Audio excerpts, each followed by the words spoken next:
దేశానికి వెన్నుముక అని చెప్పే విద్యార్థులపై, రేపటి పౌరులపై కేంద్ర ప్రభుత్వం ఇంత అమానుషంగా ప్రవర్తిస్తుందా? ఢిల్లీ వీధుల్లో పార్లమెంటు మరియు ప్రధాని నివాసం ముట్టడికి బయలుదేరిన వేలాది మంది విద్యార్థులపై జరిగిన దమనకాండ చూస్తే ప్రతి ఒక్కరికి రక్తం మరుగుతోంది. నిరుద్యోగం, నీట్ పేపర్ లీకేజీలు, విద్యా వ్యవస్థలో అక్రమాలకు వ్యతిరేకంగా సిజెపి, కాక్రోచ్ జనతా పార్టీ నాయకత్వంలో లక్షలాది మంది విద్యార్థులు, యువత రోడ్డెక్కిన సంగతి తెలిసింది. రాజకీయేతరంగా కేవలం విద్యార్థుల భవిష్యత్తు కోసం మొదలైన ఒక ప్యూర్ స్టూడెంట్స్ మూమెంట్ ఇది. కానీ ఇప్పుడు ఆ పోరాటానికి ఒక పెద్ద పొలిటికల్ ట్విస్ట్ పడింది. ఈ ఆందోళనలోకి కాంగ్రెస్ పార్టీ ఎంటర్ అవ్వడం, ప్రధాని నివాసం ముట్టడి పేరుతో రాహుల్ గాంధీ సీనియర్ నేతలు నిరసనలో చేపట్టడంతో సీన్ పూర్తిగా మారిపోయింది. విద్యార్థుల కోసం మొదలైన ఒక ఆత్మగౌరవ పోరాటం ఇప్పుడు పార్టీల మధ్య రాజకీయ యుద్ధంగా మారిందా? ప్రజలు ఇకపై ఈ పోరాటానికి సిజెపి విద్యార్థుల ఉద్యమంగా చూస్తారా, లేక కాంగ్రెస్ జనతా పార్టీ ఆందోళనగా భావిస్తారా? ఇవాళ ఇన్డెప్త్గా అనలైజ్ చేద్దాం. నిజానికి సిజెపి చేపట్టిన ఈ పోరాటం ఎలాంటి రాజకీయ రంగు లేకుండా అత్యంత పారదర్శకంగా మొదలైంది. ప్రభుత్వం వైఫల్యాలను, ఎడ్యుకేషన్ మినిస్టర్ రాజీనామాను డిమాండ్ చేస్తూ విద్యార్థులే స్వచ్ఛందంగా రోడ్లపైకి వచ్చారు. లాఠీ దెబ్బలు తిన్నారు, గాయపడ్డారు. కానీ ఎప్పుడైతే కాంగ్రెస్ పార్టీ రాహుల్ గాంధీ ఈ ఇష్యూని హస్తగతం చేసుకొని పార్లమెంట్ లోపల బయట సమాంతరం నిరసనలు ప్రారంభించారో అప్పుడే దీనికి సంపూర్ణంగా పొలిటికల్ కలర్ వచ్చేసింది.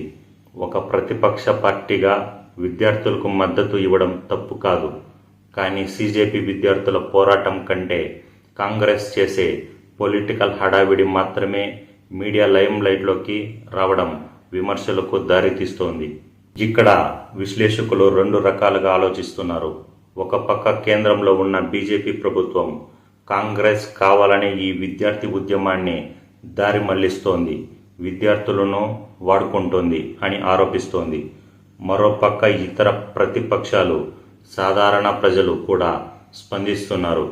కాంగ్రెస్ రాకతో సిజెపి సొంత గురి, ఒరిజినాలిటీ దెబ్బతింటోందా అనే అనుమానాలు వ్యక్తమవుతున్నాయి. ఒక విద్యార్థి ఉద్యమంపై పొలిటికల్ స్టాంప్ పడితే ఏమవుతుందో గతంలో చాలాసార్లు చూసాం. సమస్య పక్కకి పోయి అధికార పక్షాలు దూషణలే హైలైట్ అవుతాయి. ఇప్పుడు సిజెపి పోరాటం విషయంలోనూ సరిగ్గా అదే జరుగుతోందా? క్రెడిట్ కాంగ్రెస్ ఖాతాలోకి వెళ్ళి ఒరిజినల్ గాయపడ్డ విద్యార్థుల ఆవేదన వెనకబడిపోతుందా? సామాన్య పౌరుడు ఈ పోరాటానికి ఎలా చూస్తున్నాడు? విద్యార్థుల పక్షాన నిలబడేందుకు కాంగ్రెస్ సమర్థిస్తాడా, లేక సిజెపి విద్యార్థుల పోరాటాన్ని కాంగ్రెస్ హైజాక్ చేసి కాంగ్రెస్ జనతా పార్టీగా మార్చేసిందని అనుకుంటున్నాడా?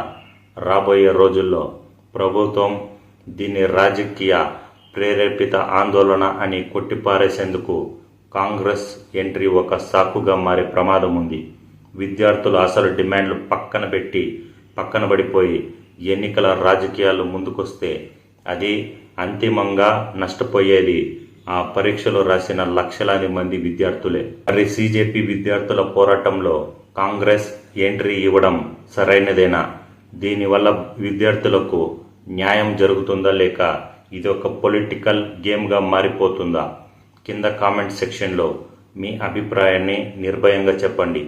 ఇలాంటి హాట్ పొలిటికల్ అండ్ సొసైటీ ఇష్యూస్పై పక్కా విశ్లేషణల కోసం ఇప్పుడే మన మై రియల్ సొసైటీ ఛానల్ని సబ్స్క్రైబ్ చేసుకోండి, షేర్ చేయండి. జై హింద్.